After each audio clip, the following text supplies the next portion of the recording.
Hello, everybody. I'm Zeus Caravel from ZK Research and from eWEEK, and I'm here for another one of our eSpeaks episodes.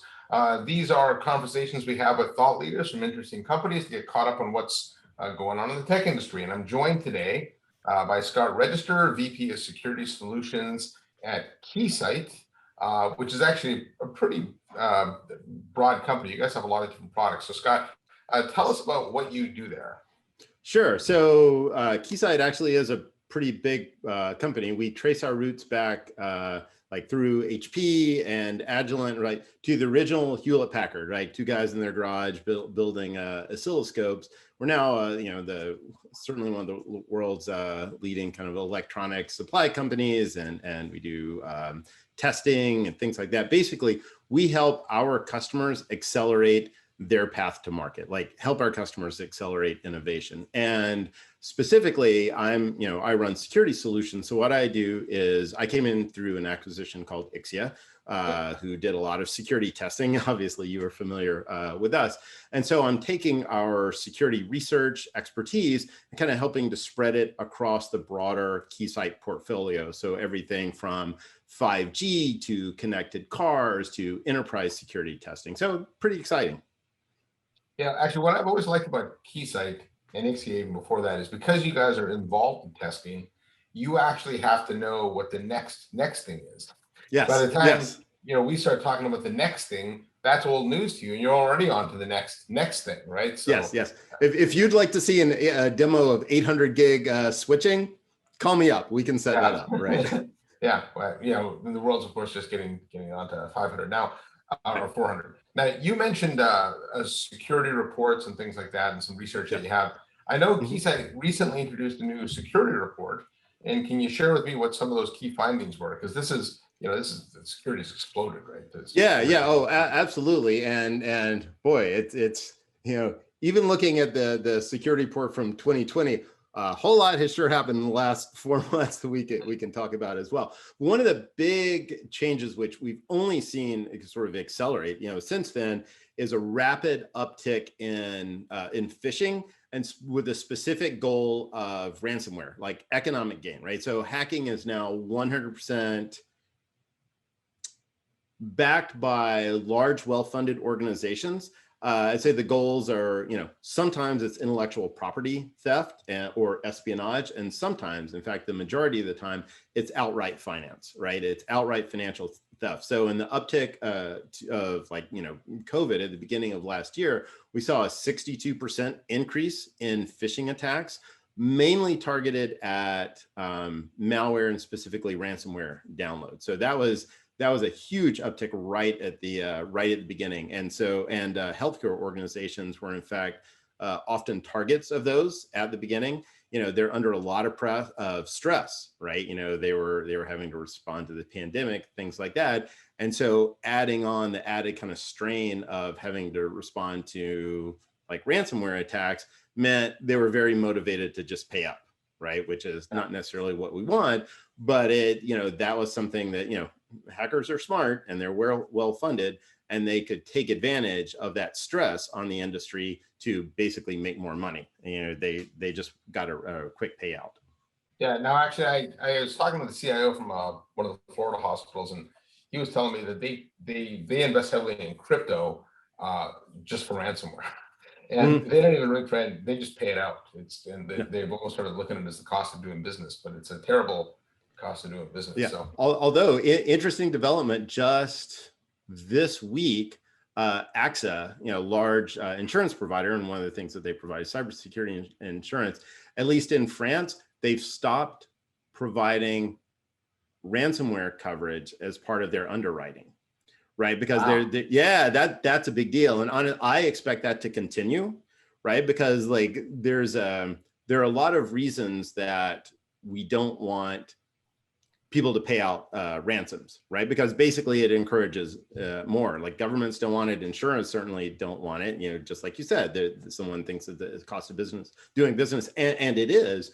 But if that money starts to dry up because it's not covered by insurance, that decreases the motivation of hackers to go after that. So I thought it was I don't think it got a lot of coverage in the US because, for now it's in France, but I would not be surprised at all to see that spread, possibly even by mandate. So yeah, I guess if you take away the that. pool of, yeah, I guess if you take away the pool of money, that's kind of interesting too. Right. That's what now, they're after. Yeah. Now, when most people, think of Keysight and Ixia, they think of network testing products, right? Like you even mentioned, if you want to know what 800 gig, 6G, things like that, you guys are very involved in that. But you also do a lot of security, although you're one of the few companies that's used by security pros, but don't actually, you don't have this big swath of security products. So tell our audience how Ixia products are actually used by security pros. Right. Okay. And so this is an evolving story. So it's a great question. So my roots here go back to actually a company called Breaking Point, which was, founded here in Austin. And we were pretty much the gold standard for testing of security devices. So security gateways, firewalls, IDSs, IPSs, things like that. In fact, and then we were acquired by Ixia. I would feel very confident saying there's not a single significant internet security gateway like anywhere in the world that was developed without our help, right? Without our partnership and our testing and things like that, right? And it was really that, what we've done up until now and continue to do was really focused on these kind of high performance security gateways, right? And largely in labs, right? So whether it was in a QA lab or a service provider lab, or even large enterprises like large financials that wanted to find out how good their firewall performed under load, what kind of attacks could it stop?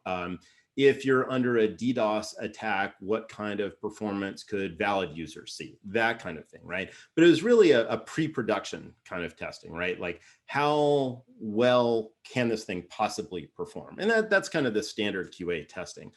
But a couple of years ago, we sort of looked around at sort of trends in data breaches and things, and we realized that, and there's plenty of sort of industry data to back this up, Gartner, Verizon, others, that the technology out there is actually pretty good, right? Most firewalls are pretty good. Most IDSs, most endpoint security software is actually pretty good, and we know this, because we're in there testing it.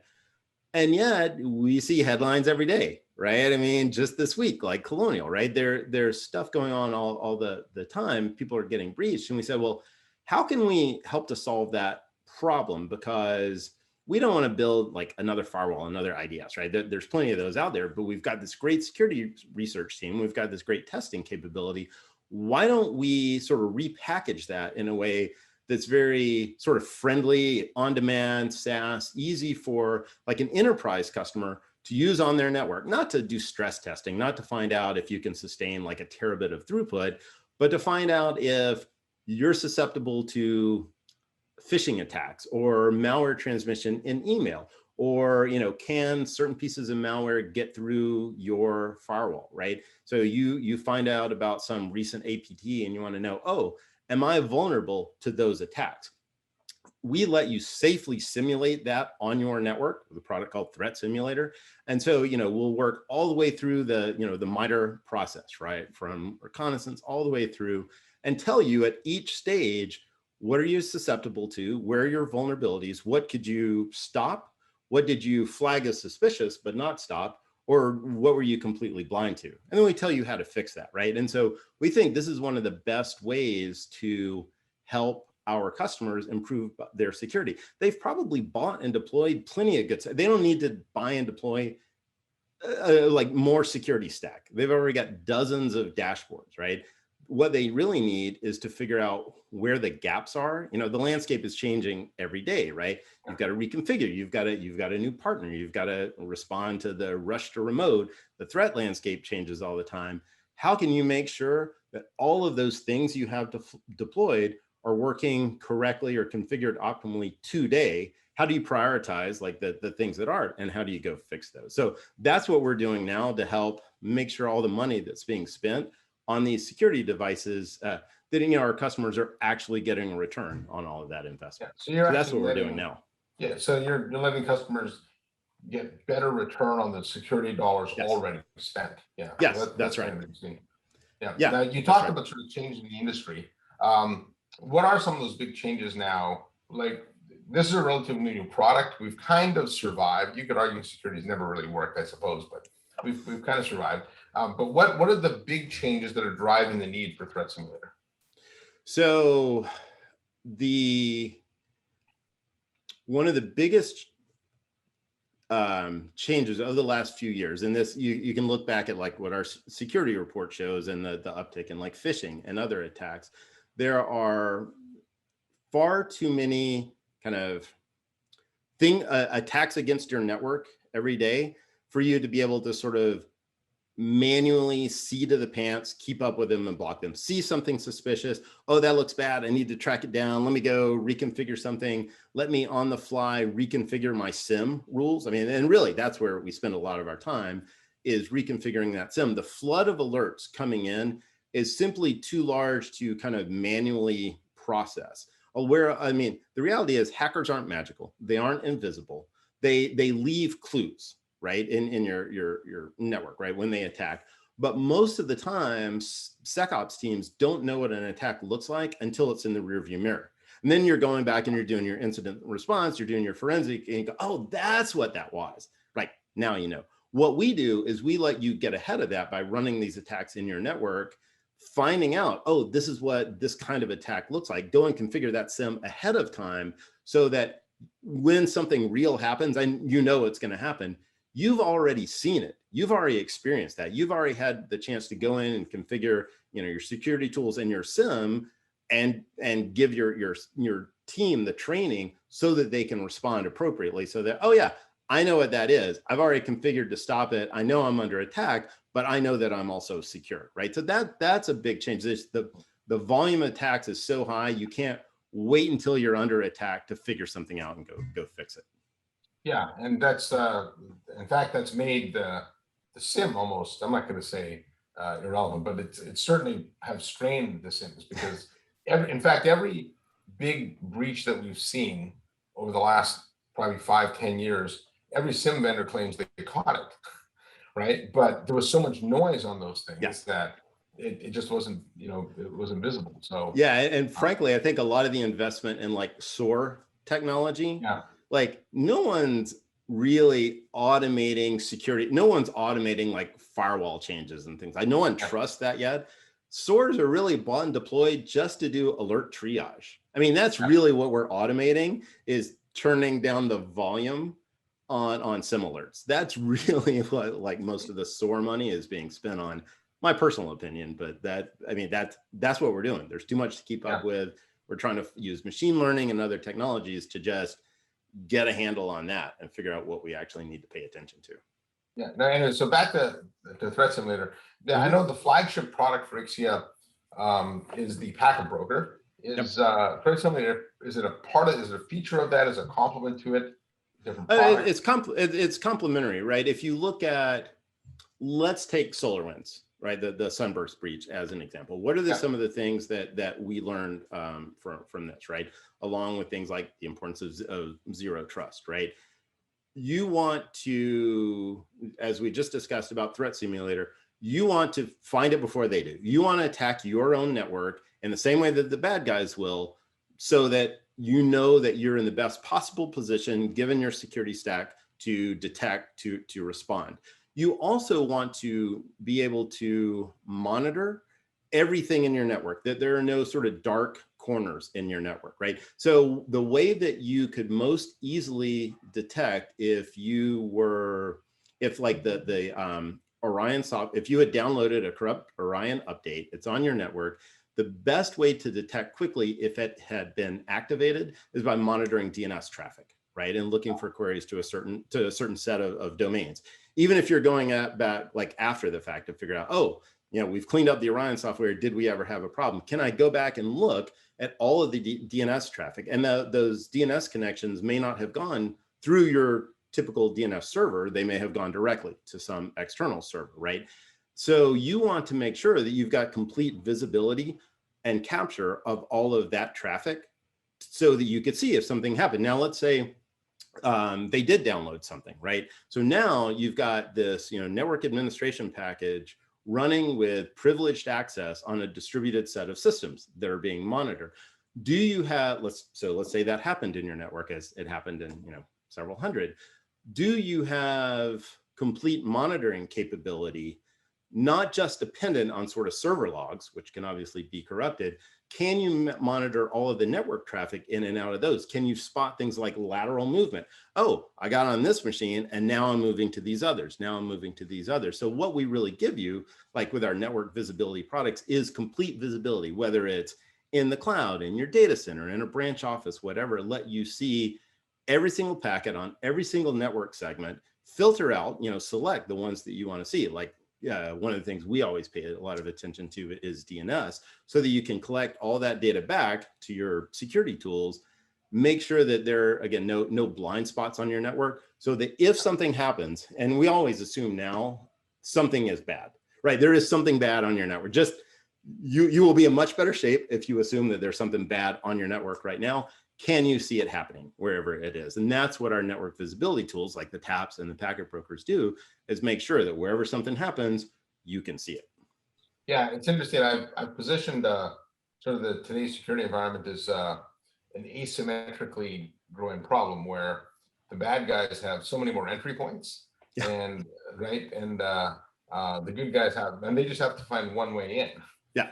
Right. So it's getting easier, right? And this asymmetry is getting bigger, but what you're doing is you're allowing almost them to, but now once they're in, even these slow threats, they have to stay hidden in order for them to be effective. Right. And so you're kind of flipping the asymmetry by looking for those anomalous things. So yeah, that's right. And make sure that there's nowhere that they can hide without being seen. That's right. Yeah. Even so if they move to the cloud. Yeah, that was a great overview of threat symmetry. So I just have one last question. Are there any other benefits that you want to call out for this product before we wrap this up? So, if I have to boil it down, if you think about all those security tools you have, they're showing you what you're blocking, right? This is all the stuff that tried to get in today. What I'm really showing you is what you're not, right? I mean, that's in end of the day, that's kind of what it boils down to. And then based on that, you can decide, a customer we worked with recently, they learned that their WAF was really good at stopping certain sets of attacks, but if they were encrypted, they couldn't, right? They had a really poor success rate. And so they needed to basically upgrade the kind of encryption inspection capability. So that ability to just come on the network and really quickly say, yeah, we know you're getting 1 million alerts a day. We know you're stopping 100,000 attacks a day, whatever it is. Look at this. This is what you're missing, right? That's what it's kind of all about. And that can drive your actions very quickly. That's actionable intelligence to help you sort of fix your network very quickly and get back up and running. Got it. Okay. Well, Scott, that was a great overview of the changes in the security landscape and what's going on in Threat Simulator. So thanks for being here today. I really appreciate it. Oh, thanks for having me. This is great. And everybody out there, thanks for watching this next episode of eWEEK eSpeaks. And as Chris Bryansburg always used to say, have a great rest of your week. Thanks for joining us on eWEEK eSpeaks. Go to eWEEK.com to hear more conversations with IT thought leaders.